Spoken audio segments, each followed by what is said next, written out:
இயேசு மக்கள் கூட்டத்தை கண்டு மலை மீது ஏறி அமர அவருடைய சீடர் அவர் அருகே வந்தனர். அவர் திருவாய் மலர்ந்து கற்பித்தவை: ஏழையரின் உள்ளத்தோர் பேறு பெற்றோர், ஏனெனில் விண்ணரசு அவர்களுக்கு உரியது. துயருறுவோர் பேறு பெற்றோர், ஏனெனில் அவர்கள் ஆறுதல் பெறுவர்.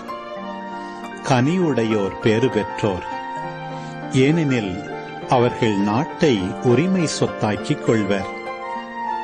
நீதி நிலைநாட்டும் வேட்கை கொண்டோர் பேறு பெற்றோர், ஏனெனில் அவர்கள் நிறைவு பெறுவர். இரக்கமுடையோர் பேறு பெற்றோர், ஏனெனில் அவர்கள் இரக்கம் பெறுவர். தூய்மையான உள்ளத்தோர் பேறு பெற்றோர், ஏனெனில் அவர்கள் கடவுளை காண்பர்.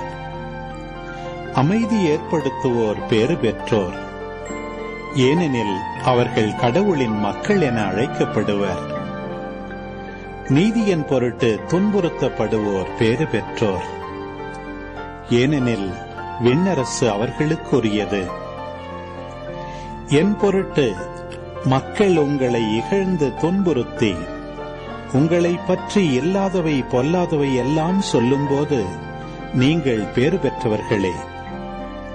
மகிழ்ந்து பேருவகை கொள்ளுங்கள், ஏனெனில் விண்ணுலகில் உங்களுக்கு கிடைக்கும் கைமாறு மிகுதியாகும்.